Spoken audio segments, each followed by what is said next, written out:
So welcome, Charlie, to Let's Run Facebook Ads. How are you doing? I am doing fantastic. I'm slightly recovering. I went and saw Judas Priest last night, and the right side of my face is still just a little melted. So I'm doing the best I can. Heavy metal, is it? Oh yeah, heavy metal. 50 years of heavy metal. Rob Halford. It was a beautiful thing. It was at one point he came out on a Harley Davidson in leather daddy gear with a riding crop and saying about like it was amazing. I love it. I'm a big music fan. So it's a headache. If you can't tell. Music. Headache today, yeah. Late night. A little bit, but I'm here. You know, at the end of the day, I get to talk to you about the thing that I love, honestly, more than anything other than rock and roll. So I could do this any day of the week. I love it. Brilliant. Okay, so, well, I've come across you through my team because my team have been watching your videos, and what I love about your stuff is how you've definitely picking up the reels, and the fact that Instagram are pushing people out there. Your reels they're funny, they're entertaining, they're informative. It's not just boring things. See, when I start doing these reels, I'm just a bit boring. I haven't got we have to do. That's why I've set up a podcast. I can sit here, I can talk, and our listeners love it, and we're growing that way. You're growing. We all find our little way of getting ourselves out there, which is brilliant. And I love the way you do it, which is great. But if we start with talking about you, so guys who are listening, we're going to be going right into the things that Charlie finds working on Facebook. Charlie has been working with Facebook on Facebook for 10 years. He even remembers the day when Facebook came to his offices. So why don't we start with where it all started? Talk about that for 5 minutes or so, and then we can get really in depth and see what's working. As my buddy Rabba, my old buddy, who's now CMO of Triple Whale, as he would say, the TLDR of how we got here. The too long didn't read. I was a touring musician and radio personality. I've been on the road for 10 years playing rock and roll, and I had a career in satellite radio. I got really good at promoting myself, promoting bands, promoting events. Yeah. Then there was a sex tape scandal with Hulk Hogan and somebody else. And long story short, they pulled the funding from a radio station because the woman of that sex tape was the wife of the owner of the radio station. And I fled to Florida. Yeah, Hulk Hogan had an affair with the wife of the radio station. A sex tape with the owner of the radio station's wife. He and Howard Stern were funding the radio station. Gawker came out, sued him, pulled the funding, and I was no longer on Sirius XM every day. And I got out of Central Florida, moved to LA, and got a job, got an apartment on a Monday, got a job interview on a Friday, started that next Monday doing organic growth, basically hacking. At an ad agency, $10 an hour. Obviously, I'm in the UK. We have loads of American listeners, but Sirius FM, you see them on the YouTube. That's a big thing. Oh yeah, no, we have 1.4 million listeners on a daily basis. Wow. And I was on that show. I was the third person, so I had my own radio show on FM. Yeah. I started at like college radio and answering phones and AM radio stations. And very quickly I got my own show and I built those up over the years. And eventually I got attached to somebody else. So there was the host, there was the producer. So if you know, like, I don't know, I can make a reference. Some people might get it, might not, but like Howard Stern. Oh, him, yeah. So there's Howard Stern. And then there's like Robin, right? The producer, news lady that works with him. Right. And then there's like, back in the day, it was Jackie Jokeman Martling. Then it was like Artie Lang. But there was this like third person that came in occasionally to interject, right? I was that third person in Sirius XM. And then I had my own show on FM with, where I was, constantly putting together playlists and taking phone calls and kind of had the run of the mill there. Long story short, with all of that aside, I had to get out of Florida awfully quick, completely unrelated, I assure you. And I ended up in Los Angeles and got a job working at an ad agency for $10 an hour. And it was basically doing a growth hacking. for, at the time, Disney stars, basically taking boys and girls that had been on the Mickey Mouse Club and getting them a ton of YouTube views and followers. Right. Okay. And I got that job basically because I had organically growth hacked my band on MySpace, my radio shows from college. Like, there was a college radio show, you get 100 listeners. I had one that had 100,000. So you just understood how to do it, and it was right. Time to on it. Yeah. Exactly. So when I moved, it was like, well, I didn't realize this was a job. I didn't realize this was like a thing people did. And to be fair, at the time, it was new. Like, it was 2012. Like, it wasn't like a thing that people did, really. And then their biggest client got rid of them. And then it was last hired, first fired. So I ended up taking one of their people with me, started my own agency. And my biggest client, I was just hiring people. I was just taking on clients. My biggest client fired me one day. And he said, I just used this thing, Facebook. I dropped $100 into it. It got me more than what I pay you $2,000 a month for. Yeah. And I swallowed my pride, ate very poorly, as I like to call it, carbohydrate therapy that day. Yeah. And then dropped my credit card into Facebook the next day and started running ads. At the same time, also, there's this TV show in America called Mad Men. Yeah. And then after Mad Men, there was this show called The Pitch, which is a reality TV show where agencies would compete to be the AOR, the agency of record for big businesses. Well, anyway, the very last episode of that show, they canceled it after I was on the show. They were like, we can't do this ever again. This Charlie guy's on camera.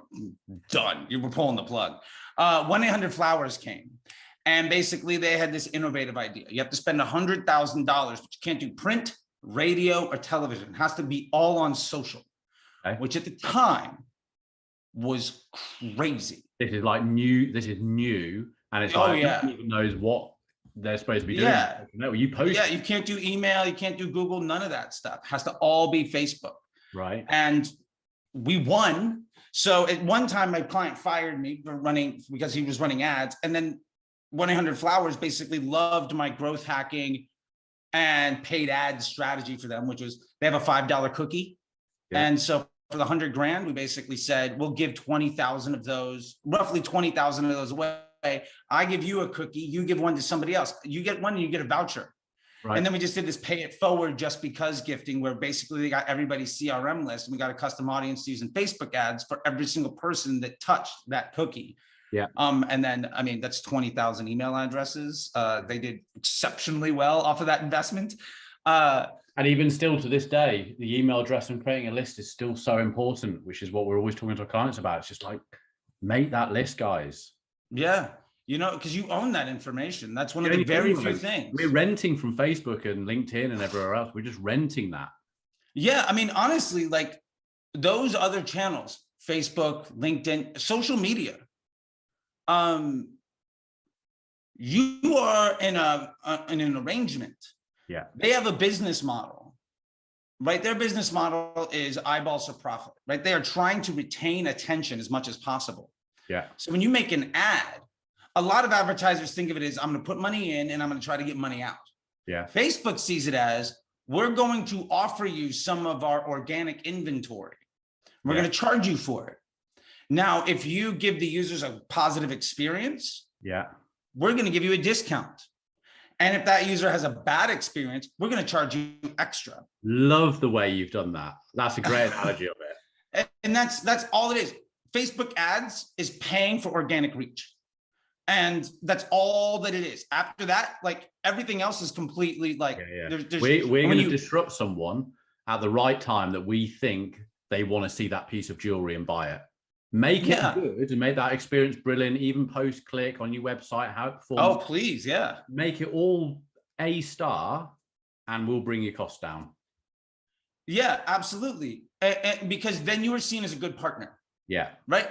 In any relationship, if your partner says, this is what I need from you, like I'm married, I don't know about you, but like if my wife comes to me and says, I need X, Y, and Z, and my response is basically to give her the middle finger and try to take all of her money, it's not going to work out.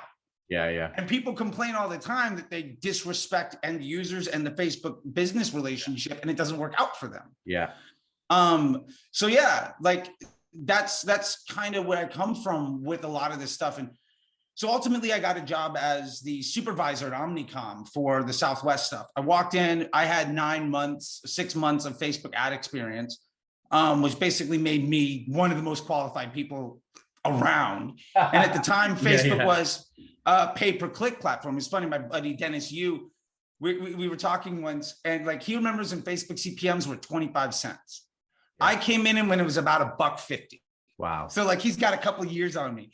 But so I got to see the innovation of a lot of this stuff. And you know, what we were kind of leading up to, for instance, with Omnicom and Resolution Media, was my clients were like CBS, Nissan, worked with the Activision team, Levi's, you know, all of those folks, Apple, and I was managing, you know, $1 million or more a day, easy, in direct to consumer, and brand awareness, and, you know, all sorts of that fun stuff.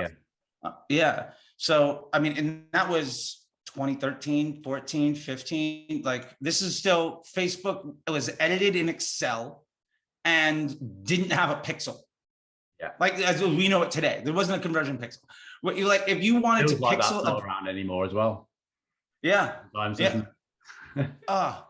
Like if you wanted to pixel your site to track what happened after the click, it would take a week of dev work to literally drop a code on every button, on every page, on everything.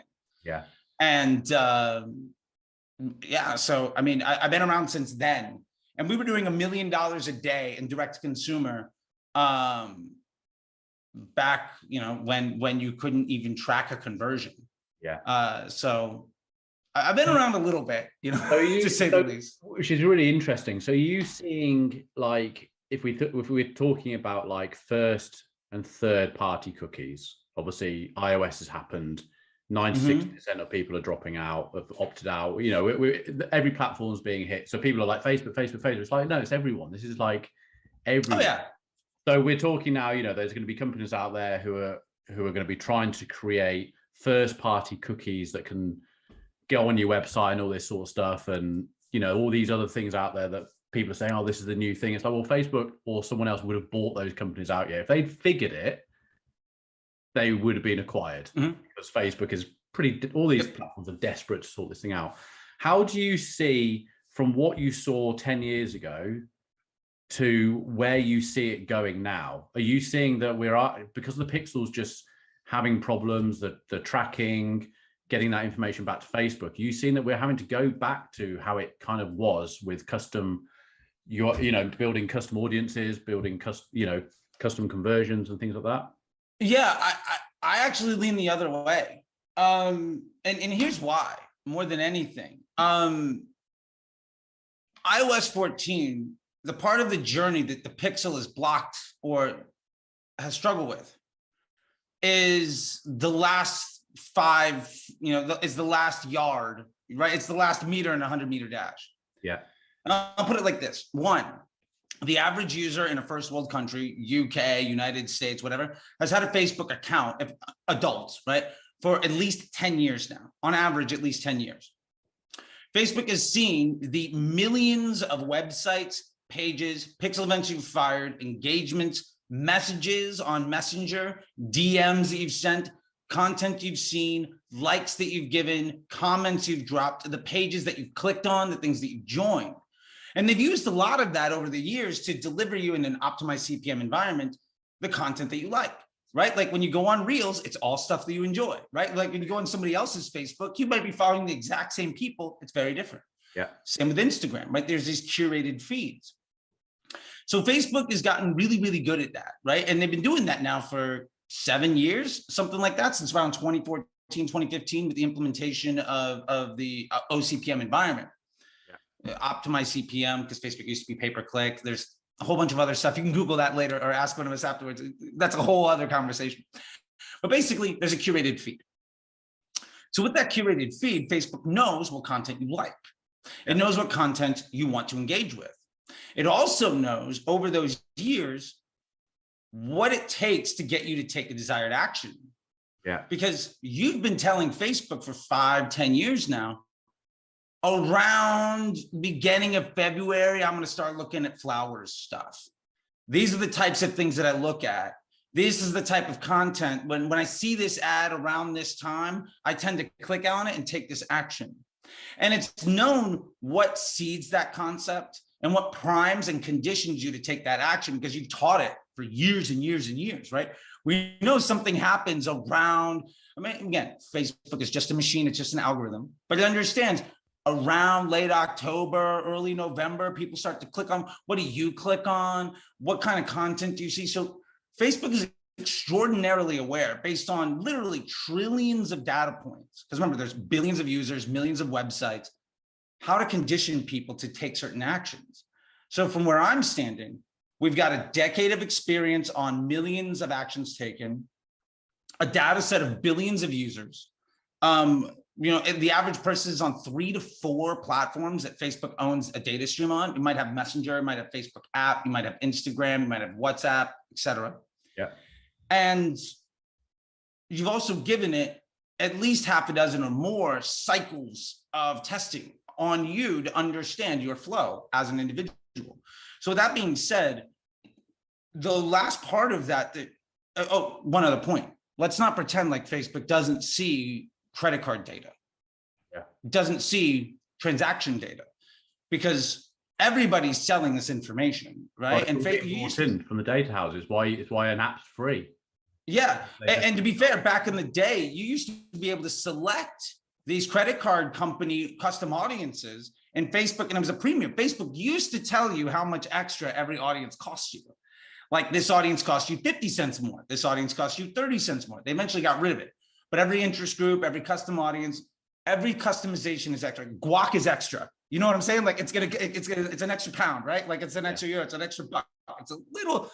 So all of that being said, Facebook knows what you've done. Facebook knows what you like. It knows what content you are. It knows how to prime you for and condition you to take an action. It knows what actions you want. It knows what pages you're clicking on. For instance, like when I was running New Balance, or their ad account, not the brand. I was not CEO of New Balance. Let's not think about. Yeah.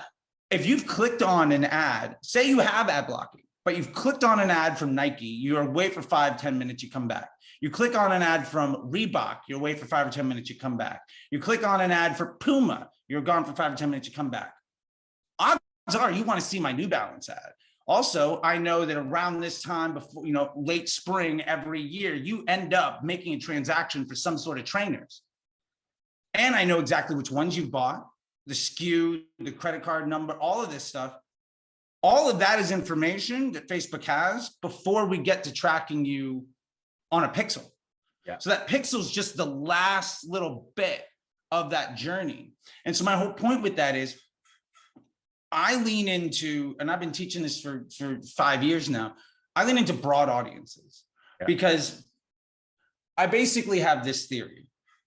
Every ad effectively makes its own lookalike audience, right? Every post, like when you make a reel, Facebook or Instagram, they see who responds positively to that content and they show it to other people, right? That's why some of them get 100 views and some of them get like 3,000, right? And you see content from people you didn't know existed. Yeah. So Facebook knows who to show this to for particular reasons. Now, when you say show this to people that like it, but I'm also trying to condition people to take this action, conversion objective that I might be optimizing towards within a certain window, my optimization and attribution. Now it's just one window. It used to be 2, right? Every ad effectively makes its own, I try to think of it as it makes its own lookalike audience. It makes its own little circle of people and confidence, really good people and expanding out. Yep. Now, when you go broad, you're saying, hey, I'm going to let you touch anybody in the universe you want. When you start to use audiences like interest groups or lookalikes or something, what you're doing is you're paying extra to make a circle of only the people you want it to show to. Now, the problem is Facebook, the really good impressions are only going to be where those 2 circles overlap, where they make a Venn diagram. Right. Those are going to be the really good ones. The problem is that's very limited. And ultimately, when you tap out of that, Facebook then has to start showing impressions to other people that ads lookalike audience doesn't really overlap, but you said you have to serve this inventory and you've already burned through all the good people. So now I'm going to start giving people a bad experience.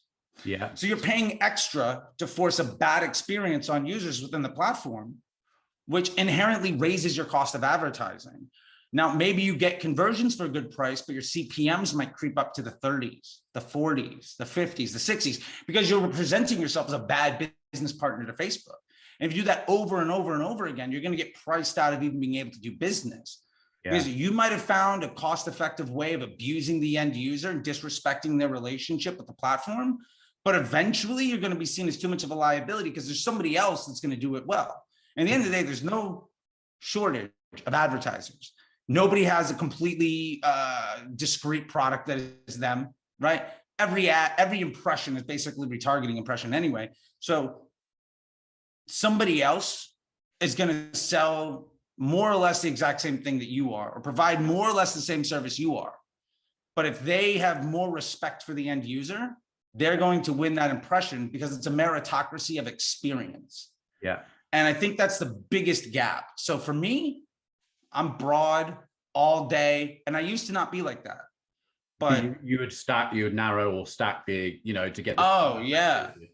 So when you say broad, how, describe to me a broad audience to you. Is broad just like, I want females age 30 plus US? Or are you talking like they're into jewelry on one audience and the same jewelry, or the other one they're into gifts or whatever? Is that what you mean by? Yeah. So we're using broad as a noun, not as an adjective. So we think of broad as an adjective. It's a very broad audience. It's very big. Facebook sees broad. When Facebook uses the term broad, they're using it as a noun. It is basically age, gender, and location. Any additional piece you put on top of that costs extra. Now, again, back in the day, you used to literally be able to see, oh, my CPMs are going to be this. I'm going to tack on this thing. Now it went from $1.50 to $1.75, or went from, whatever, like you started to stack on. Yeah. So a broad audience by definition, age, gender, location. Outside of that, you really start to pay a premium to effectively make it harder for an ad to see a good impression and make it more difficult for Facebook to deliver positive experiences and condition users to take an action.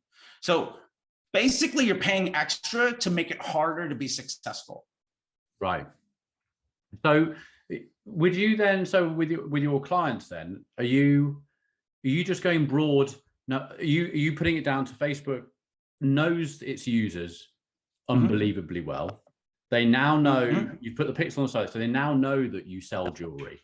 They now know through what's going on in your website, through that pixel, it's you may have not even turned an ad on, but it knows enough about what's going on that whole funnel to say, men and women, 25 years old, UK wide, run the ad. Yep. And it's not just the pixel. Facebook's crawled your website. They've seen your catalog. They've compared your metadata to every single other person doing the exact same thing. So now you're a hashed member of a giant data set. And when it comes time for Facebook to decide whose impression should we give, there is the auction of how much you're going to bid to get it. But Facebook's also like, well, you might be willing to pay more, but this user, for whatever reason, should be delivered content they want to see. And what really happens is also, if you start thinking about that, the more you're willing to pay, the higher your CPMs are, the more, for lack of a better word, disrespectful you might be to this business relationship. And I'm trying to be hyperbolic to make the point. Like, I'm not literally this hyperbolic. I'm just trying to like really make it, right and left, up and down, black and white, like very, binary. You're not going to get the good impression. You're not going to get the impression that drives the action you're trying to do. You're going to get the impression because you told Facebook, look, I'll pay $50, $60 to reach 1,000 people. Great. Well, somebody else is giving a much better user experience. So we're going to make sure that person reaches all the really good people. Yeah. So we've always said this. We've said it's an open playing field, because just because the big companies got, the big PLCs got, or retail PLCs got all the money and they sell jewelry. But if you're a little jewelry company and you're doing amazing ads and your engagement's great and you're doing some amazing reels and blah, blah, Facebook's seeing that engagement and going, the guys with the big money, I'm going to get this, these people deserve it. Yeah. And also when you're talking about scale, economies of scale, you have to also understand that success is defined differently.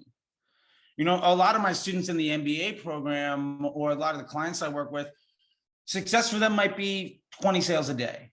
It might be 200 sales a day. It might be 2,000. But the point is, if success for you is, say, 10 sales a day, how many impressions do you really need to deliver on a daily basis to reach that point of business success for yourself? Maybe it's 10 sales a day today. Next month is 12. The month after that is 15. Maybe the month after that is 20. Maybe you take a step back, whatever. By the end of the year, you're like 30, 40 a day. Phenomenal job. You've 3x'd your business, right? I mean, a 2% change on like a weekly basis is a 300% change in your business. Yeah. I was trying to remember, you don't need to move mountains. Steady growth is way easier to maintain. So if you have a bunch of people that are just doing good work, they're going to be able to steal all the really great impressions, all the really great inventory. And that's one of the advantages of direct consumer advertising over retail brands that are trying to port their strategies into social. Yeah. And while they are raising the cost of advertising for everyone, like when I would dump $1 million into an interest group to do market research for CBS, you're going to pay higher. But like, remember, those interest groups basically only exist because when Facebook was a pay-per-click platform, they wanted to make it comfortable and familiar for Google advertisers. But their developers stopped supporting that technology 7 years ago. So you're using 7-year-old tech. Imagine if you were still using your iPhone from 7 years ago. Yeah. And then you're like, oh, this is clearly going to be the thing that I'm going to revolutionize. You know, my kids are never going to have to work. I'm going to hire a whole bunch of people. Like, it's never going to work like that. That's an unrealistic expectation. Yeah. So going from that, then these broad audiences, this is what I'm really interested in, because obviously everyone's testing audiences. And how do you've got a client, and then they've got, let's say they're not brand new, they've got data, they may have given you some lists of email addresses and stuff like that, so you can start really feeding up the ads manager or whatever.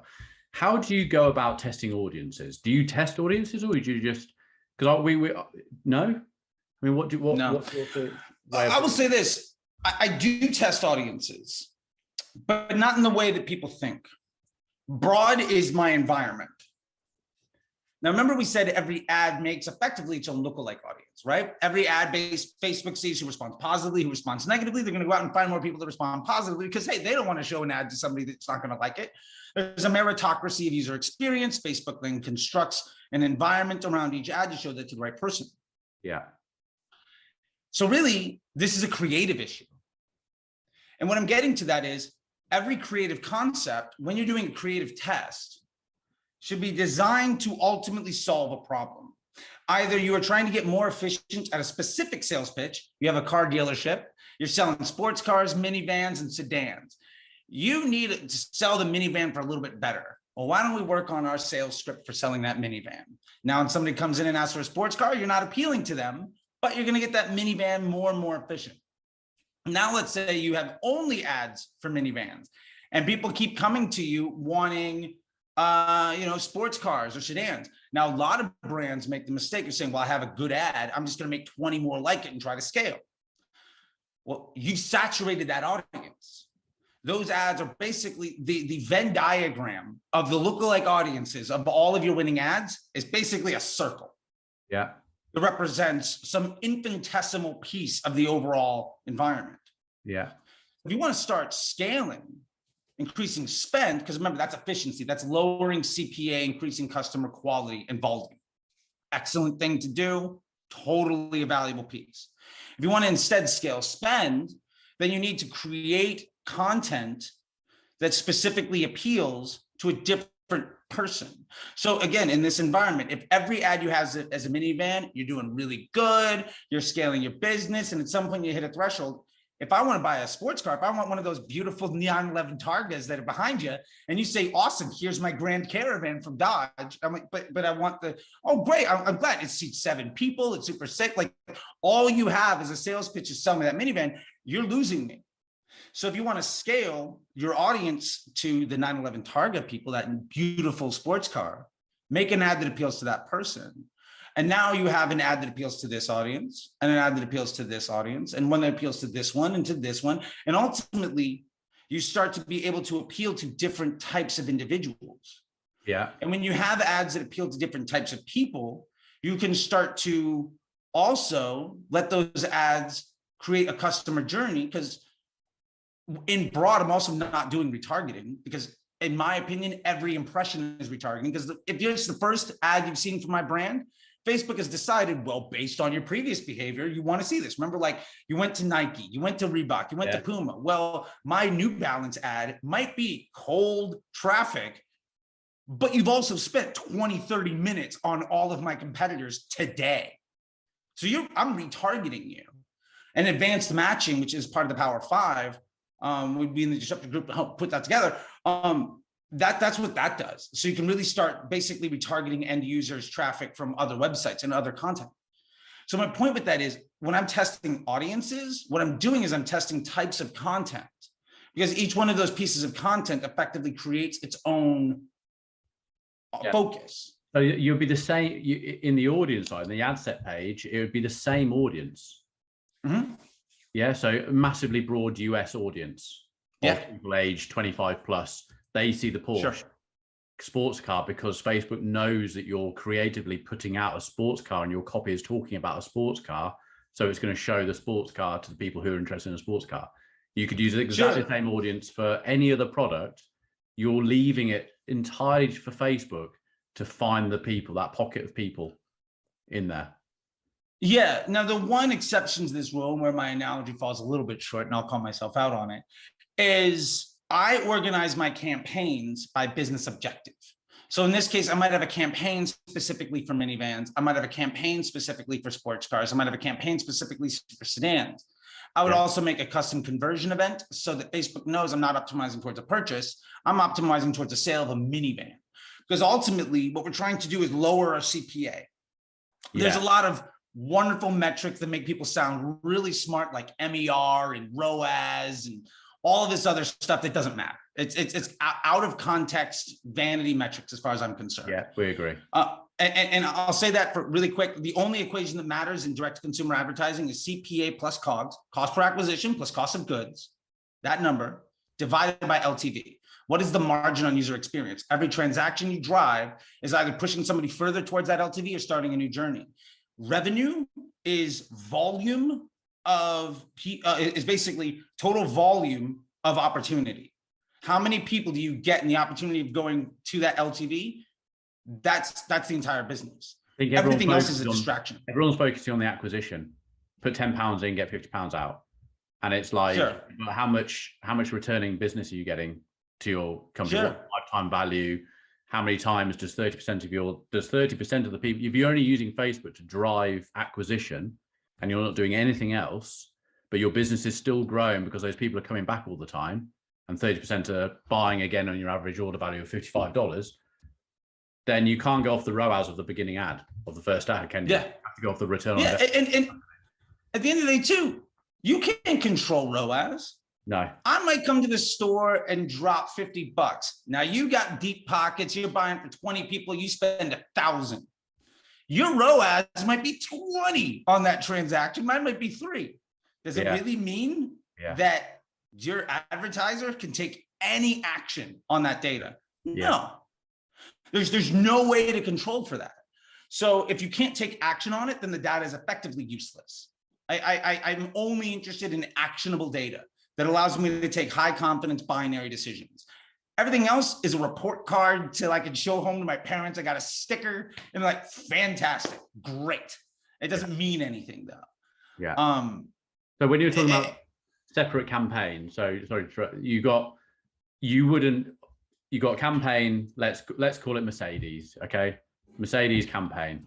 And in that, you wouldn't have an ad set for their AMG Sports. You wouldn't alongside an ad set for their SUV, along with their minivan or whatever, because in that campaign, you're using the same audience, but it's within the same campaign. So you'll have a Mercedes AMG campaign, a Mercedes minivan campaign. And then you'll try out different copy, different creative within that campaign for that particular car.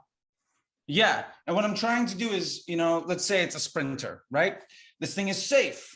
That's one concept, marketing angle. Another one is it can load all of this stuff. Another marketing angle, another concept.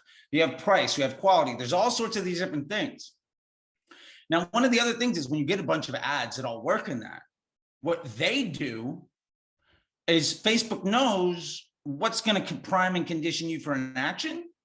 So that broad audience is actually doing a lot of retargeting to make sure that you see the right thing. And we know that this happens because the frequency is more than one, right? Like no ad set ever has a frequency of one unless you're doing daily unique reach. Like it's always 1.1, 1.4, something like that. Yeah. And there's this other, just for what it's worth, there's this other metric called first time impression ratio, which as far as I'm concerned is totally useless information. Because am I controlling that? Is my bottom line? Like, there's these report cards and these like grades on info, but if it's not actionable, it doesn't really matter. And the reason I bring that up is I don't care about today versus tomorrow versus yesterday on how much retargeting is happening. If Facebook is conditioning the experience to get you to take that action, then I'm happy with that. Also, Facebook is the fuel for the fire of your overall business model. Facebook is amplifying a successful business model. I have to give respect and quote my buddy Cody of Jones Road Beauty, Cody Plofker. He said something, and I've been quoting him ever since, so I want to give him credit. Whereas a good business will scale a Facebook ad account. And he's 100% correct. It's so much more elegant than the paragraph I used to have to describe with that. And the point is, maybe Facebook gets you one sale. How many users came to your website that then searched you later or signed up for your email list or did any other action? And the real trick to acquisition media, growth marketing, and my prediction is this is going to be the measure du jour in 2024, 2025, because we still have everybody, ad agencies trying to prove their value because of ROAS, which I think is a dying model. It has to be a relationship on business growth, is incremental lift. When you spend more money on Facebook, what happens to the rest of your channels, right? Or when you spend more money, like we all know inherently, if you double your Facebook spend, your search volume is going to go up. Your CRM list is going to grow. So what's your margin, knowing that you lift all these other channels? What is your allowable CPA on Facebook? How much spend can you drive on one channel? And eventually, when you get to that, you stop caring about attribution, because it doesn't matter who gets credit. It matters in this is my mixture. When I add more of this, I get more of that, right? Yeah. And it's like, using sports cars, if you make a high performance gasoline when you're adding in the oxygen and you're getting all the stuff, is it one molecule that does all the work? No, it's the combination of everything. And I know, because I used to have a hot rod, like if I put that like octane boost stuff in there, it's not the thing that makes the car go, but when I do that, it goes a lot faster, right? The engine is louder. I get more, it's more rapid, right? I get more velocity and power. And so we have to think of Facebook as serving that function in our business. And I think that ultimately, if you can measure for that, you're going to be wildly successful, because it eliminates you from having to have this conversation of who gets credit. Because credit, and this is just one thing, the idea of attribution on digital marketing, first off, people love it. It's been around forever. It was a sales pitch. Attribution started because digital marketing companies wanted to prove that they deserved spend, that they did something. So, programmatic advertising in the late 90s, early 2000s, salespeople came up with this idea, and the technology had to prove its efficacy of showing attribution. We get credit for this thing. And that just basically became indoctrinated after decades and generations of media buyers as something that was important, when it really isn't. Because before that happened, plenty of businesses ran on television, billboards, print ads, radio. There's no attribution. They just did it and they grew. Yeah, and they understood what happened. And I had to learn this because I was a big attribution hawk, right? Like, I used to be at this other ad agency called Hyphen. It was an FMP. I was a senior there. And my job is basically bring in a client that's working with 5 agencies. I'm going to measure everybody down to a 1-day click, and I'm going to steal the ad spend from every other agency because we also do Google, we also do dev, we also do creative work. You don't need to work with these 5 other people. Give us the money. So I went out there and I just got the money from everybody. It was a fun job, and I learned a lot. And then I went in client side with this brand called 310 Nutrition, and I started to do that. And the president of that company was the former vice president of Guthrie Renker, $100 million a year on television. Right. Her attribution model was 15 minutes after the infomercial aired. That was it. She could manage $100 million a year growing Ginsu knives and Proactive and like all of these huge brands on time of a television commercial. And so when she taught me how she measures that, it was 6 months of me telling her I was right, telling her I was right, telling her I was right, and her kicking me out of her office until I figured it out. Like, we had a very contentious relationship, but it was out of respect, right? And yeah. I still say her name is Marina. She's one of the smartest people I've ever worked with, one of the greatest bosses I've ever had. I could not be half the man I am today professionally without working with her. Smart women run this industry, and I don't think they get nearly enough credit. So Marina, when I finally came to her and said, well, for every $5, every $10 you spend on Facebook, we generate 1% lift in direct traffic. We're getting 3 email addresses. The value per email is X and the search volume is Y, and our direct traffic, but we're driving higher volume because we're promoting over here and measuring the shapes of the curves. She loved me. And you know who else loved me was Facebook and Google and Snapchat. So they all did, like, we did a bunch of these combined case studies of seeing what happens. Like, I got $1 million from Google, $1 million from Facebook to just spend on brand awareness to see what happened to search volume. Yeah. And we could legitimately measure an efficacy curve over what you're doing between the two of them. Now, ultimately, what ended up happening is, if you're not optimizing towards a conversion objective, you're getting a whole bunch of awareness to people that are never going to buy. So that was a fun lesson. Well, that's the thing now. Great you've brought on that, because, you know, traffic campaigns, you know, you bring, and I came off a call yesterday, a consultancy call yesterday with a lad who said, oh, I've had a Facebook marketing expert. And I was like, okay, here we go.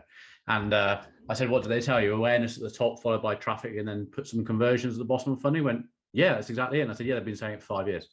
Yeah, and it's been wrong.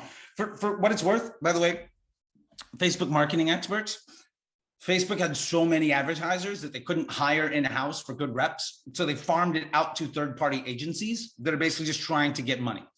But those marketing experts are great opportunities if you reach out to them and you say, thank you for this. I'd love to get a power lift study. Now, that's something that you need Facebook's measurement and engineering team to deliver to you. But what that does is it raises the visibility of your rep. And so it starts making relationships where that rep has to work to their counterpart that's actually a Facebook employee to get 2 other departments together to come back. Now you do that a few times, and eventually you're a good lead, and you get picked up by the person that actually cares about you. You know, the person that's, you know, in London, the person that's in Chicago, the person that's in Austin, instead of the person that's, you know, not, I'll put it that way. I don't know what the London version of it is, but in America, they're all in Phoenix for some reason. Right, okay. I don't know. I would say Ireland. Manchester, but that's probably a pretty big city. We have them, they're all in Ireland. Okay, fair enough. Nothing against the Irish, but that's where the marketing experts are, right? But I was on with LinkedIn yesterday, and amazing. Chalk and cheese.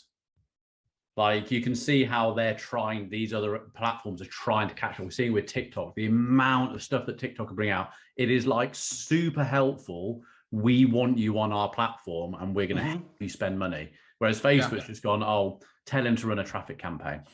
Yeah. And to be fair, so to get back to your point about traffic and brand awareness and video views and then retargeting with conversions and all of that, I'm inspired by the Porsches in the back. Again, love that picture, man. That is great. It made me so happy. As soon as we talked about, before we even hopped on, we had a 5-minute conversation. I get one, you come over to the UK and we drive it. I was just in the UK and it was beautiful. I spent I had a 10-day European vacation. We can talk about it later. Where were you? Where were you in the UK? I went to London. My wife went to school at Goldsmith. So she was there for a year or so. So we went to, we were in, I guess, was it West Chapel? somewhere in zone 1, but like the last tube spot in the east in zone 1. But I got to walk to the Tower Bridge and nice. Yeah, it's amazing. you know, I spent half my time down there. Yeah, and it's amazing. I love it. It was beautiful. It was beautiful. And then we went to the Italian Alps, did some snowboarding, went to Paris, came back, went to Camden Town, bought some like well, we need to Converse. We need to. Well, if you're into snowboarding as well, I just came back 2 weeks ago, so this is another conversation now. yeah. Anyway, getting back to it. By the way, I went to Chalet Alphos, beautiful in the Alps, just to go snowboarding, and I had the greatest.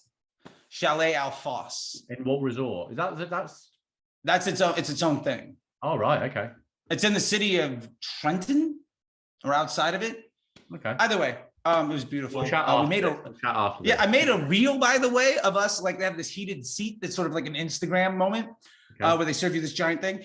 We made an Instagram reel of the like sneezing into your shoulder, or whatever. 480,000 views later on my personal Instagram. I was like, I tried to repost it on my business one, and I got like 2,000 views. Nobody cared. Yeah. But anyway, back to conversions and traffic. Yeah, back to where we were. I'm ADD. I could have 5 conversations. I love it. This is fun. So traffic and conversions. I will make this analogy because, again, inspired by the cars.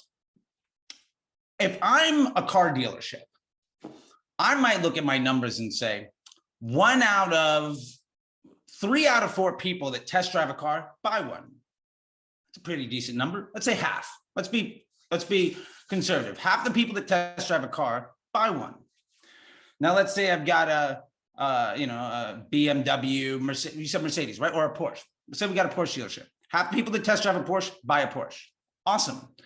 So you could look at it and say, that's my retargeting audience. I just need to get more volume of people.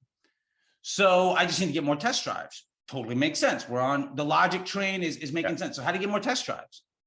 Well, the easiest way of doing a test drive is put that Porsche next to like a college campus and a homeless shelter and tell everybody they get a free meal if they take a test drive. You're going to get 10,000 test drives and sell nothing. Yeah. That's basically the same thing that you're doing when you're running a traffic or video view campaign, because these people have no signal to Facebook that they're interested in actually taking an action. So you're heavily polluting your data set with people that basically don't care. Yeah. And that can cripple the bottom line to a business. A conversion campaign is specifically designed to have that journey of condition and prime to take an action. Yeah. So every impression in that journey is trying to get people along the way to take that action. And to be fair, you can retarget people that are doing stuff to other people, and you might prime somebody to buy from your competitor. That's going to happen. But if you're running traffic and video view, maybe that's effective. And here's the other side. Maybe that end ROAS, which I see screenshots of the retargeting ad set at like a crazy ROAS, which again, ROAS is a nonsense number, but you're not taking into account the investment to get that retargeting audience to go. So if it costs you 2,000 pounds to build an audience that you can spend $300 a day on, or $100 a day, like the unit economics, you're still losing money. Yeah. But somebody on Twitter or Instagram, or somebody on stage at some summit gets to point to a giant number on the screen and say, like, this is working for us. But it's an out of context number. This is the hardest thing about that funnel, isn't it? Because logic would say, if you're going to do a top, a moff, and a boff, let's get loads of people, video views at the top or traffic at the top. It's all going to come in, and then we're going to create we're going to create an audience of website visitors. And then we're going to retarget the website visitors that have just been brought in from traffic, which is students buying a Porsche. It's not going to happen. And then you retarget them on people. I think where my students, and probably yours as well, finding it hard then is, okay, well, if I'm using conversion at the top, it's going to take so much longer or so much more money to build those audiences as you go through. Do you see what I mean? So it'd be harder to breed. You're not going to get 1 million clicks a day for 10 quid on traffic. You might get 25 clicks for £10 instead of 250 clicks for £10. So it's going to take longer to build that audience. But this is where so do you agree with that? This is where the creative comes more in, because those clicks are so much more important. Oh yeah. It's the same thing for like lead gen. Like, I can get you leads I see people all the time. I can lower your cost per lead. Great, you give me 5-cent leads. My call center can't handle calling 4,000 people that don't give a damn. I don't even have the capacity of handling that volume of terrible traffic. Yeah. My point, what I try to tell people and teach folks is, we're not in the business, or you shouldn't be in the business of trying to be profitable on day one. No business. If you went to a bank and said, I'm going to open a shop and here's my business model, and in 45 days, I'm going to be printing money, they're going to laugh you out of the business. Yeah. Because that is a completely unrealistic thing. What we should be focusing on, and I always tell people, like, when you're starting a brand, think of it like this. You have one product. Your product is your brand. Most business owners don't think of the exit strategy for their business when they're starting to make first and second steps. So if you're trying on every single day to make money, what that ultimately means is, over time, you're going to be making far less. Because if I can work on consistently improving the volume and quality of my customer, it's not a question of if I can make things work. It's a question of how long until my business is so strong and successful that I can not have to do it anymore. And some people want to run a business to work at it every day. But if you're starting a business to give yourself a day job, great, I get it. Maybe this isn't the conversation for you. If you're starting a business to create jobs and ultimately wealth for yourself and independence, then there should be an idea of, are you going to do this every single day for the rest of your life? And if the answer is no, at what point are you okay leaving? And maybe that's just getting investors. Maybe that's selling more and more of your company, whatever it is, or selling the whole thing piecemeal all the way out the door, whatever that looks like. But if you start with conversions right away, every single person in your CRM list, every single person in your entire ecosystem is going to be focused towards helping you generate more and more value. Yeah. And I'll make this one more analogy. Like, if you're growth hacking, one of the most common things people do is they just go to a page and then just follow everybody. Awesome. You're going to get some followers. Maybe you get 2, 3, 5,000 followers. Great. When you get to 10,000 followers, because you're actually running business, half of that data set is completely useless. And we start to monetize that, you're losing 50 cents on every dollar to pay for the waste, because you built an asset where a large percentage of it was completely useless, but you have to still support that legacy. Yeah. And so I always look at it as an investment banker. How much of my portfolio do I want to be dead weight? Yeah. The answer should probably be as close to zero as possible. Absolutely. It's the same with, so we also do LinkedIn and well, you know, we dabble in all of them, but LinkedIn, B2B, you know, getting your link clicks between $5 and $10 is good.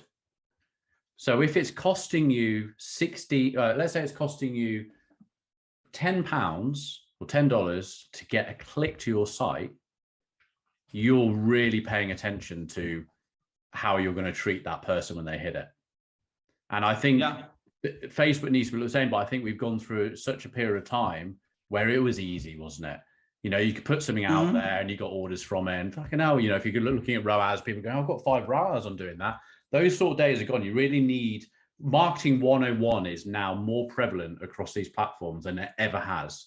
You really have to think about what you're putting in front of people, testing, copying, creative, seeing what resonates, seeing what engages with people, making sure that's tying it with an audience and all this sort of stuff. And I think people forget, I think, unfortunately, the education behind it is, you know, this is a lot to learn, isn't it? We do this day to day with people's money and you learn very fast. It's hard. It's hard to do, isn't it? Yeah. And one of the reasons, I've developed a reputation over the last few years. I got kicked out of everybody's Facebook group in 2016, 2017, like the ad leaks of the world and all of these folks, because I would offer actionable advice. And honestly, when I see people post ideas that I think I understand, I was where you were, I thought this too. I then spent a couple $1 million and had to learn a mistake. I mean, I'm hundreds of millions of dollars and nearly a decade in, right? Like my clients and students have done over $1 billion in revenue. I've kind of been there and done that, right? This is people's bottom line. Like this is food on the table. right? This is a roof over your head. This is, do you have to give up on your dream or can you hire people? These are the types of conversations we're really having. So when somebody goes out there and gives bad advice enthusiastically and they're popular, a lot of people will take that on as being gospel. Yeah. But at the end of the day, a really slick salesperson is rarely ever the person that's also exceptionally good at the work. Yeah. And there's very few times where that crossover, you know, is a net positive.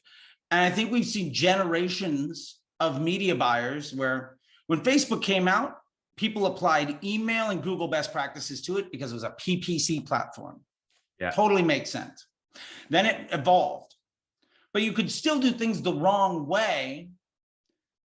One, because the inventory was so cheap, we're underpriced attention. Gary Vee talks about it all the time. Absolutely true. But there's something else at play. Or two other things. One, the saturation of opportunity was, now there might be 10,000 people selling the exact same thing you are. Yeah. In 2017, 2018, there might have been 500. Yeah.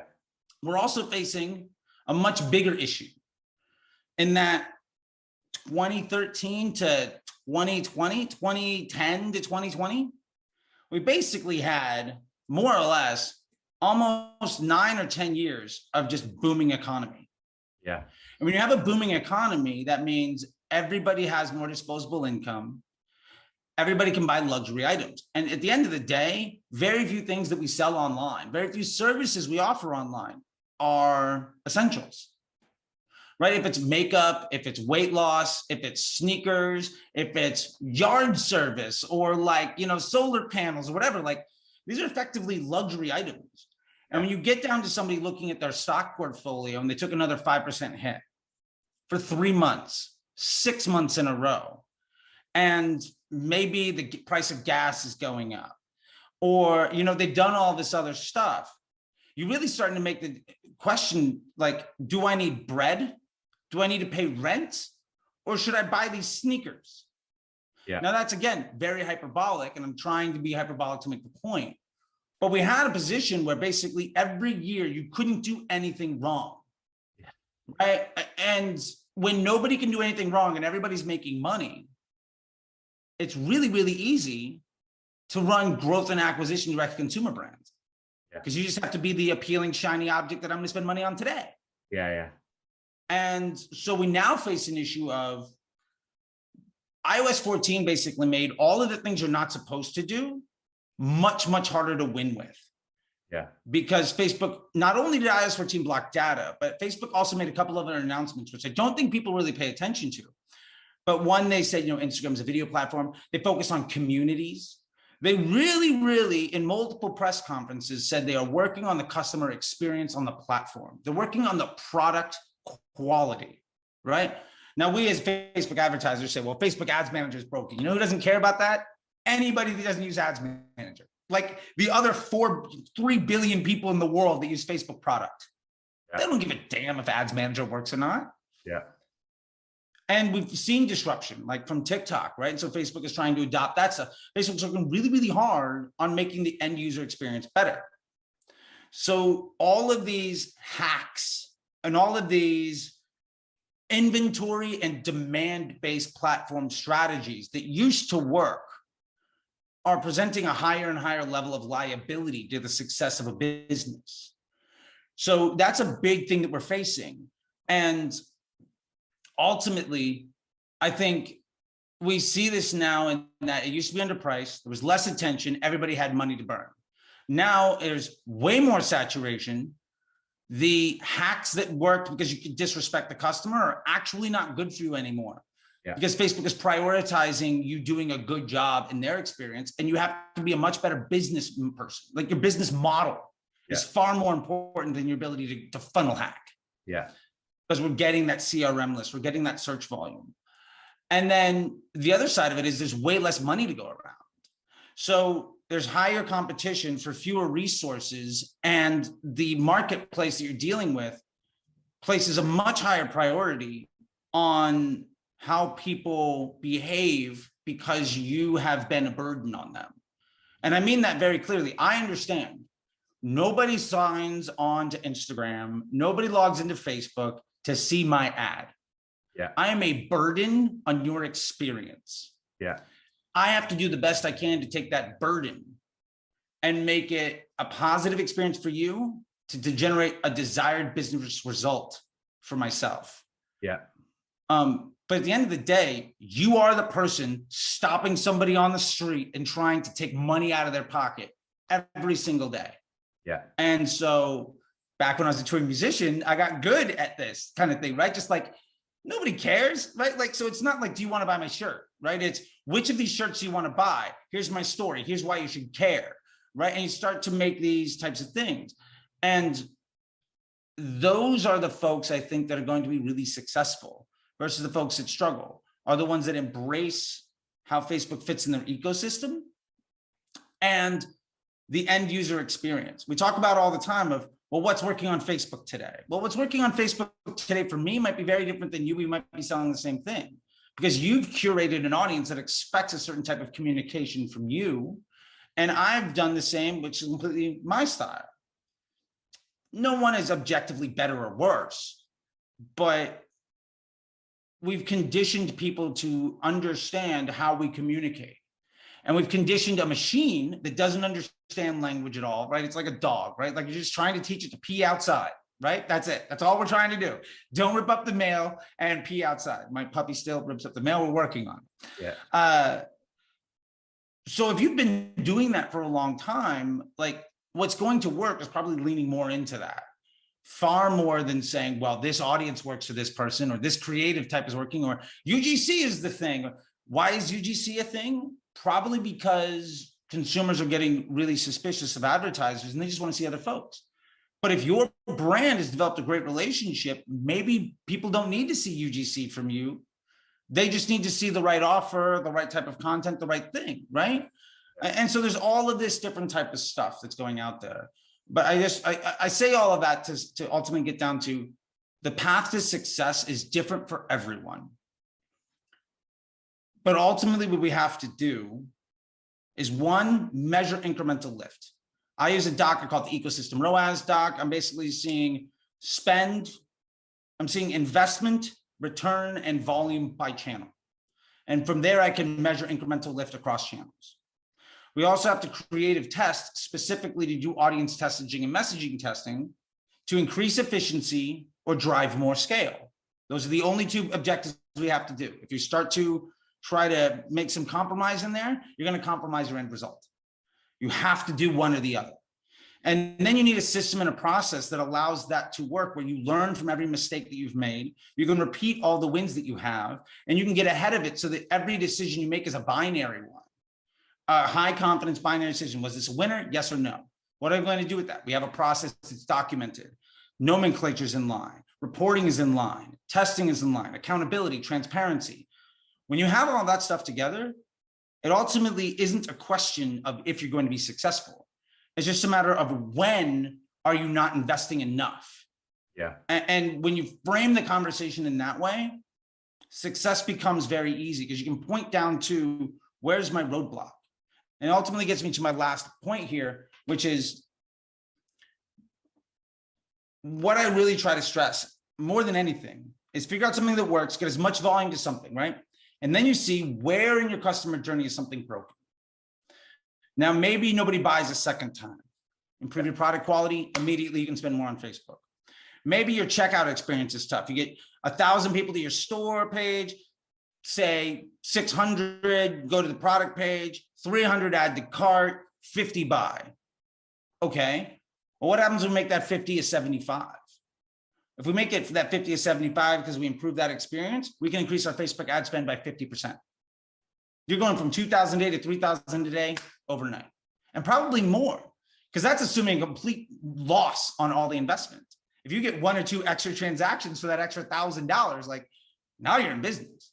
Yeah. And so what we do is just try to funnel everything we can to honestly see where the bottleneck is, and then just improve that bottleneck, and then repeat the cycle over and over again. And that problem and solution solving works whether you're running a car factory, whether you have a bakery, whether you're running Facebook ads for solar panel lead generation. It's all the same thing. Yeah. And so that's the way I really try to look at all of this. And I think the reason I like Facebook versus other channels is because it's the world's greatest market research and intent creation device. And that machine learning does all the work for you. You just have to set up the system to do it. And I think what the biggest mistake people make is they try to work hard. And I'm not saying working hard is a bad thing. Working hard is a very commendable thing, and you should. But Facebook is the employee. You're the manager. Every time you micromanage your employee and then get upset when they don't succeed, whose fault is that? Yeah. You know, every time you start a campaign or an ad set, you invest into it. Oh, it didn't work this month. I'm going to kill it. You're going to hire a new employee, right? Every ad set is I think of it as every campaign is a manager. Every ad set is like a salesperson. Every ad is a pitch. How many managers are you hiring a year? How many salespeople are you firing because they had a bad week? How much effort are you putting into giving them a better sales pitch? Yeah. If you're swimming in circles, probably like you would never run any other store by firing an employee because they had a bad first 3 days, or a manager because they had a bad week, when literally nobody stopped into any shop on the street. Yeah.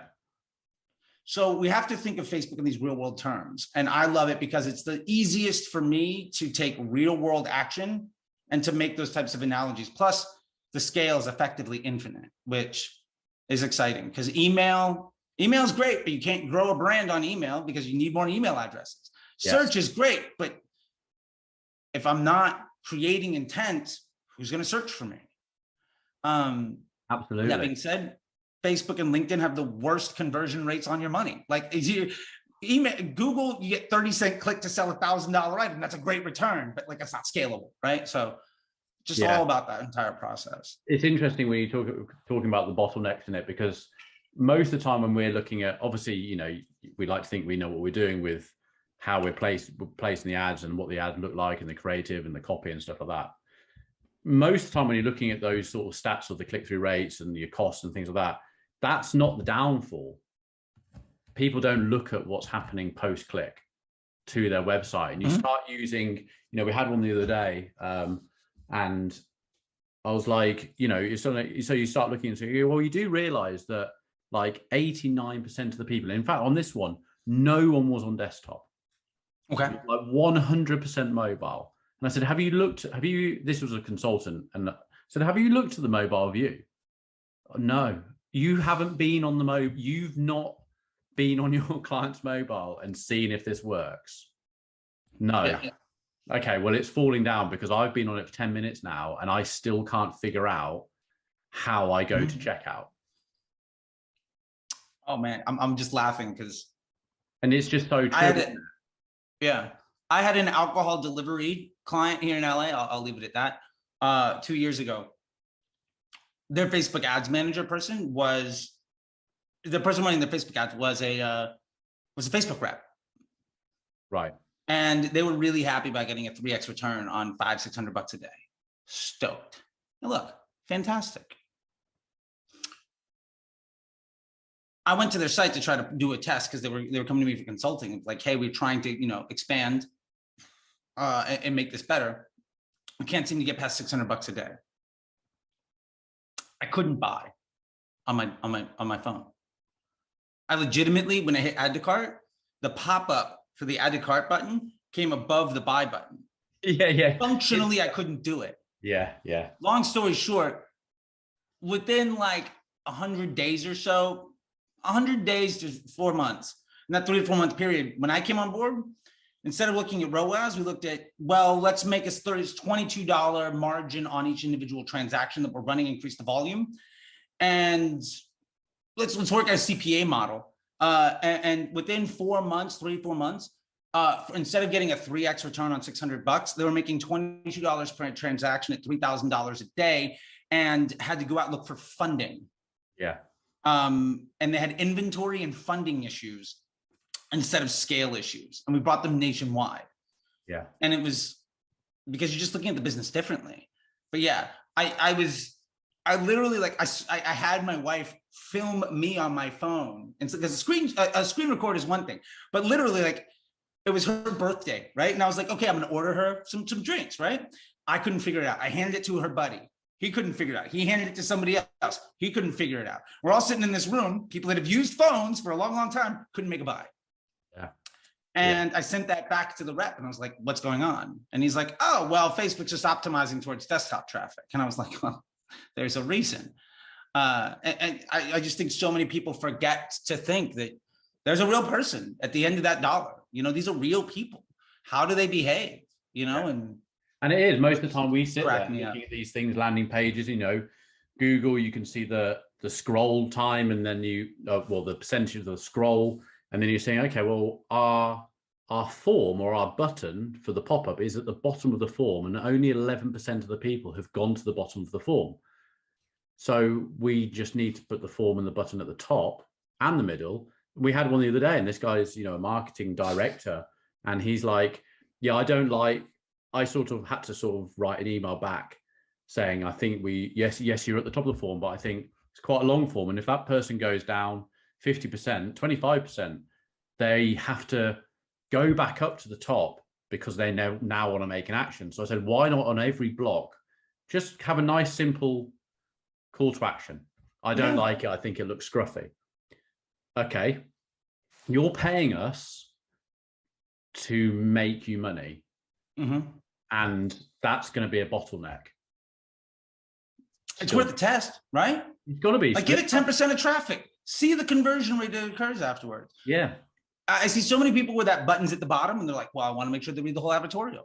My question to them is, what if that's their third click? Yeah.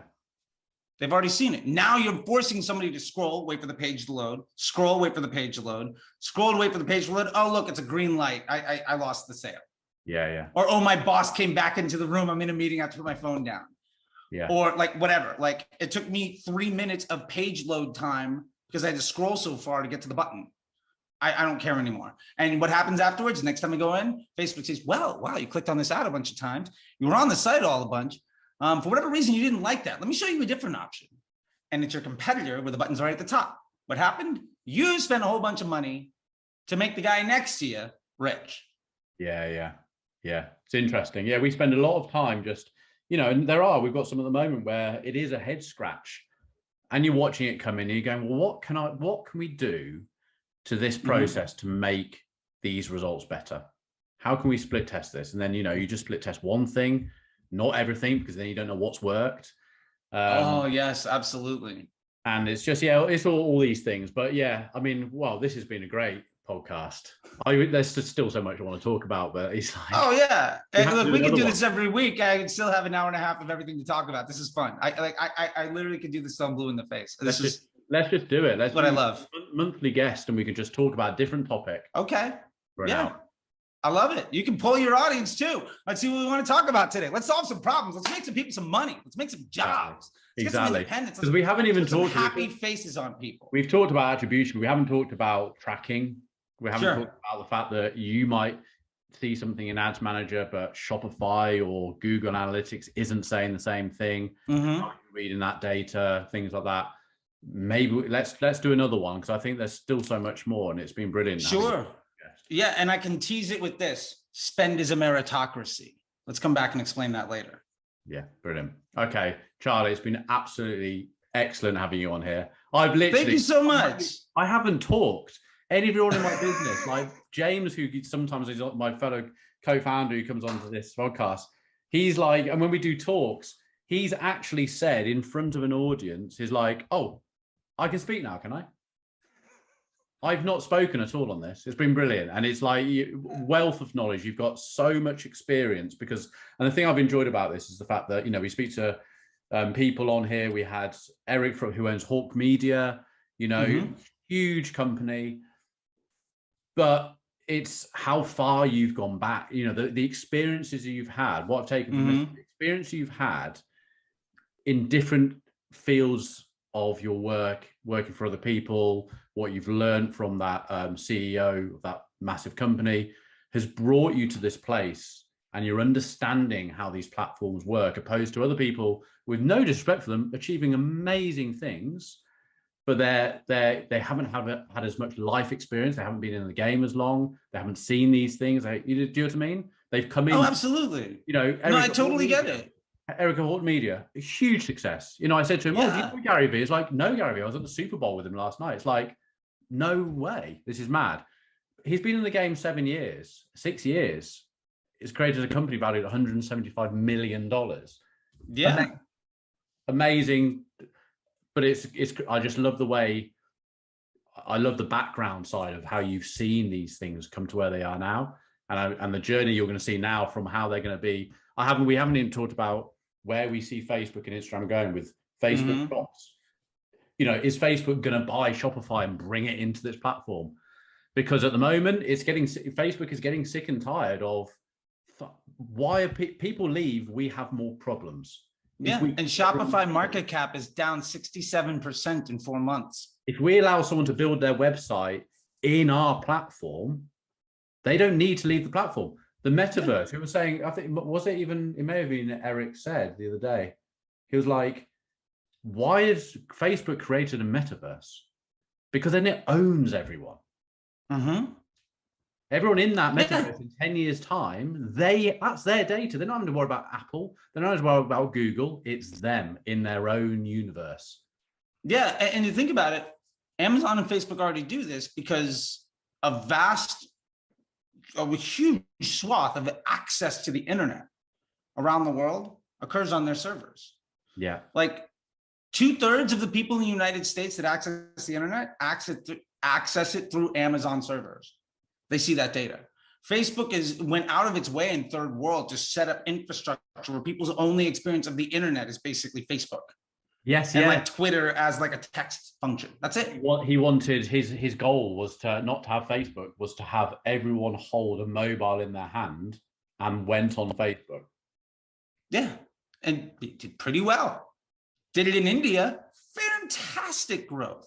Yeah, it could work anywhere. And as far as where things are going, another tease for that, every single time we've had a massive disruption, Facebook ad spend has gone up at least 50% in the following 18 months. Conversion pixel, Power 5. I don't see why this is any different. I released a study on it a long time ago. I don't know, about 6-7 months ago. But yeah, if you look at the actual volume of ad spend on the platform after every massive disruption, after every cataclysmic apocalyptic event, for what it's worth too, everybody now sitting on iOS 14 that thinks it's like, oh, it's the end of days.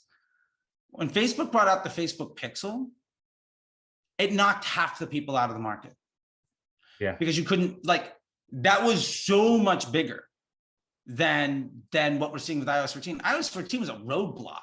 It was a speed bump. You didn't have to fundamentally change everything. Are you saying this in the way that the things that these platforms have now experienced because of iOS 14? Yeah, exactly. Now do things differently, which means it's just going to get better again because a problem has made them create a solution. Yeah, basically doing things poorly is less effective. Yeah. And one of the arguments I get from this, I get all the time from agency owners. It's like, well, the guy from Facebook even said this was a 10%, $10 billion hit to their ad spend. You know what it was? Because people that don't know how to use Facebook properly, because they were poorly trained and overworked and underpaid by generations of other people that didn't know how to do it well, panicked. Because you're the one telling them, hey, this is not you, but like this agency owner is like, you're the one telling them like this stuff doesn't work anymore. Well, if the trusted source from on high says this stuff doesn't work anymore, I'm going to prop spending. But that's a self-fulfilling prophecy. Whereas on the other hand, since November, I have equity in some brands. My women's clothing brand went from 5,000 to 20,000. I went on vacation to Europe. Automated rules went from 12 to 18 in 10 days, and I was snowboarding. I logged into Facebook once. Yeah. My CBD brand, yes, we are running CBD ads on Facebook. That could be a topic for 3 months from now, whatever. 500 to 2,000 a day in the last 3 months. Yeah. We're seeing the best performance we've ever seen right now. And I mean, there's a reason why some of the best brands are being extremely successful. And there is a reason why some of the people that came into the game after 2018. And that's the real shift that I'm seeing. Everybody that got in around 2017, 2018, they're dead. Like they're either embracing what they're supposed to do, or they are swearing up and down that Facebook doesn't work. Everybody that says to go broad is crazy. They're not using dynamic ads. They're funnel hacking everything. It's all about everything else. We're going to TikTok now. All these other things. It's like the dynamic ads. That's another thing we've not discussed. Yeah, I mean, also we have great results of dynamic ads. Yeah, I use clients and stuff. It's brilliant. Let me show you something here. This is how to spend $1 million on Facebook. You ready? Yeah. This. So what's that say? Okay. This is one campaign. What's the top winners? This is your best ads. Yeah. This is a dynamic creative test to either improve the efficiency or expand the options of this one. This is your second one. If you run this one campaign, lowest cost, auto placement, CBO, and you focus on your creative and improving your LTV, you can easily get to $2,734 a day, which is $1 million a year. Yeah. This right here, this sticky note puts 20-30% of ad agencies out of business if they don't embrace it. Yeah. And it was funny. I got into a thing with a guy on Twitter, and he was like, "Yeah, well, we understand you're scaling and all this stuff." I was like, "Yeah, you shouldn't be in the same place you were a year ago. You should be better off." And his comment to me was like, "Well, show me your ad account. There's no way this is real." And so I drew this sticky note, and I was like, "This is what it looks like." And he said, "Well, that's not your ad account. A screenshot of a picture of a sticky note is. Show me a screenshot." And I was like, "Okay." So I took a screenshot of a $20,000 a day campaign, and it was just this basically, but instead of being on a sticky note, it was like control ads, test. And that was it. And then I didn't hear anything from him for 3 days. Still haven't heard anything from him. I eventually deleted the screenshot because it's privacy information. I didn't want to share too much, but like, I don't know. Yeah, we could talk about a whole bunch of other things. There's test and scale campaigns. I think that strategy is wildly wrong. You don't need multiple campaigns. I think people promote too many products. You can easily get to millions of dollars a year on one product. Why try to solve 3 problems when you can do one thing really well? Like there's a million things. I would love to talk with you more about this stuff. Yeah, no, it's good. Let's make make it regular. I love it. I think. I mean, dynamic creative. I mean, we're going on dynamic creative. We find works amazing for local stuff because my sort of theory is, if you've got a local area and the client's only got a certain amount of money. We're not talking, a lot of the time, I think on these sort of things and people I talk to, and especially on YouTube and stuff, everyone's got massive budgets. Not everyone has got massive budgets. That's a tiny percentage of the businesses out there that every agency is trying to get all these massive ones because they got 10-20% of their ad spend. When we're talking about all the people who are big enough, they might even be a small company that's owned by an owner, and they have a marketing exec or a marketing manager there. They need an agency to help them with their work. They can only afford to pay you this as a retainer, blah, blah, blah, blah, blah. Sure. That's how an agency has 500 clients and is able to be acquired by another agency. Yeah, because the other agency is buying these clients because they've got other services they can sell to these clients, like PPC. A PPC company would love to buy a Facebook marketing company that's got 1,000 clients because they can suddenly do PPC for those 1,000 clients. They've just doubled their revenue. Yeah. So that's where I think, I like to talk about on these things in the future, and I like to talk to my audience about, because people haven't got massive bucks. They are coming with $5,000, $3,000 a month, $5,000, $10,000, $15,000, $20,000. You can still make it work, but it's how do you use it in dynamic creative? I find with a lower spend, because you're not having to create multiple ad sets using different copy and creative, you can put it into a dynamic, and Facebook, believe it or not, that amazing computer can go, these ones are working better, I'm going to show it that one. Yeah.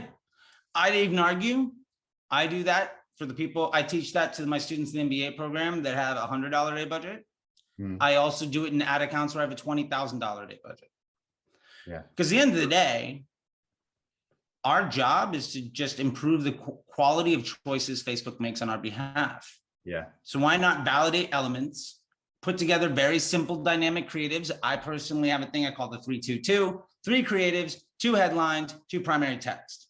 Now every decision is binary. Was this thing good or bad? If it's bad, kill it. If it was good, but one thing got a lot of spend but didn't do well, get rid of that one thing. Extract a post ID, put it in the winners, move on to the next one. Cycle that test every week, 2 weeks, 3 weeks. And if your test is doing well, you can just spend more money on that CBO. Who cares if it's going to a DCT, if it's not? And then you've got a month's worth of creative testing in line. Like I have a sticky note here. I love sticky notes. This sticky note is the next 45 days of business. This is my entire business model plan for $20,000 a day to get to 30. It's on a sticky note. And I will legitimately spend 3 to 5 hours a week max on this ad account. And we'll probably go up 50% in the next 45 days. Because I'm just not worried about all the other stuff. The other things that don't matter just don't matter. And I think people have to be okay with the fact that like you don't, just because you're sitting at a desk doesn't mean you have to work 8 hours a day. Yeah. And if you get really good, you could do 5 times as many clients. Yeah. And to be fair, I had to do this because at some point I was managing 5 or 6 clients on 3 or 4 different platforms. I had at max 12 minutes a day per any project. Yeah. I can't sit there for 45 minutes and like try to do work. It's impossible. You have to plan weeks in advance. Yeah. But yeah, I think we've said it 5 times. Maybe this time we'll stick to it. Let's just do this again. There's a million things. I really appreciate it, man. It's super fun to chat with people that legitimately enjoy this. And I can see just like this emanates, like our conversation has just been, I mean, clearly I've had a lot of that's, fun. It feels like you have too. Yeah, we're a Facebook agency. We dabble in it. We do stuff in the other platforms, but essentially we're a Facebook agency. And it's like, do I bring on guests onto the program that my listeners are going to go, oh, I'm going to listen to him, and I might lose that a listener. It's not about that. It's about giving value to my audience or anyone else who wants to listen to it. I hear things from you. I hear things from Eric. I hear things from all these different professionals in our marketplace, because we've all got different things to do things, and it allows my audience to go, I'm going to try that because that's how I think it would work with my business. And it's great just to talk this stuff, isn't it? Yeah, I love it. We all learn from it. Yeah, learning from people is what it's all about. At the end of the day, you should be fairly confident in your decisions. But if somebody comes and solves it with a better mousetrap, you have the choice of learning from them or, falling behind. Exactly. Every day I get to talk to people and I get to solve their problems and I get to see other issues. So my sword is sharp on a consistent basis. But every time I get to talk to somebody like you, you're asking me different questions, or we're talking about something, or you're dropping knowledge on me, that improves the quality of conversation I get to have with everybody else. So, I mean, I'm probably a better marketer for the last 90 minutes that we spent. And that's going to be a gift that I carry with me to my students, to my clients, to my businesses. Like, how is that money and time not well spent? Like, I mean, there's no money. I didn't pay anything for this. You didn't, whatever. Money was probably the wrong thing. But like, time spent resources. I have that with reading. I can read an entire book or listen to an audio thing. All I'm looking for is one little piece of information that I can go, I'll try. Like you've said stuff today. It's like, I'm going to try going broader with a couple of clients. That might work. It might not work. Some of the time, all our clients are different. Some things work for one client, some things work for, but using all this knowledge to try and better yourself, better your clients, better your knowledge on our area. That's what it's down to, because we've got to keep on moving forward. Yeah, and we've got to be up with all these changes that are happening. We've done some real ads for a client in Utah, and it was just like, hey, let's try some real ads of you in store. They sell trainers, and it's like blah blah. And then we went on there, and it's just like they've had loads of sales from a reel, and the reel wasn't even processed. They had one reel which was talking about the trainers. The other one was like, hey, I'm going out for a run. It was like a motivational video. The motivational video told the trainers. Sure. I love that. I remember I worked at a 9-figure business. I was their director of growth. We spent 50 grand on advertising, on creating assets. The receptionist shot a thing on her phone. The thing the receptionist shot, 2 years later, is still running. That one post ID probably has $5-10 million in ad spend. Yeah. I did a deal with the Kardashian family for creative, $100,000 deal, lost 50 cents on the dollar. The cleaning lady chatting with the creative leader. Somebody happened to shoot a little thing. She was like, oh, I love this thing, blah, blah, blah. Great woman, had been with the company for years and years. That conversation was a 45-second video ad. Destroyed Kris Jenner in her bathroom saying, I take this and I lose weight. Destroyed it. It's crazy. It's so annoying because everybody wants that Harmon Brothers, like squatty potty, you know, rainbow poop ad. And the honest truth is, those guys do a ton of work. You know, 3 of their ads. Doesn't mean they're bad. They're exceptionally good. But that's not the reason why that business is successful. Brilliant. Anyway, this is lovely. Let's check in again in a couple of weeks. I think we do this. I think it's a regular once a month. And we just bring up 2 topics. We just talk about it for an hour, trying to help give value to the audience. And then I would love it. Do you want to plug your Instagram? Sure. Guys, you've got to check him out on In Reels. Is brilliant. Yeah, well, thank you so much. Instagram, it's at CT the Disruptor. That's also my handle on TikTok. That's also my handle on Pinterest. That's also my handle on Twitter. You can check out the YouTube. It's the Facebook Disruptor. I don't know why that one's different. I got to correct that. And more importantly, if you like what I have to say and you want to do more stuff, I do webinars once a month. They're free, hour-long stuff. It's apply.facebookdisruptor.com to grab a seat. I'm doing one, you know, like I said, every couple of weeks. And all I'm trying to do is, at the end of the day, I just want people to be more successful. Like you said, whether they come to me or not, if we can provide an opportunity for somebody to have more confidence to make a meaningful change in their life, that's amazing. I put my head down on the pillow in a pretty good place most nights. Last night, my ear was ringing. It was tough. Man, but like, I get that thing, right? That juice for me isn't the $100,000, $1 million day on Shopify anymore. I've done that, been there, fun, great. Now it's oh, I had the light bulb go off. This now works for me. The people saying that, like, you know, I went from trying to maybe start a second thing to I literally can't get clients to say no, right? Like that life-changing thing. Like that's just what it's all about. It's a beautiful thing. Perfect. Okay, mate. Well, listen, have a good day. I will. I'm going to go to the gym now and love it. Let's catch up in a month and talk about dynamic ads and some of the, I said, sounds great. Yeah, and then we'll talk about dynamic ads and some other cool stuff that's going on. Oh, man, I'm excited. Yeah, let's make it happen. I again, super appreciative. Thank you so much. Yeah, and love those Porsches behind you, man. Well, we'll carry on doing this, and then we'll get some.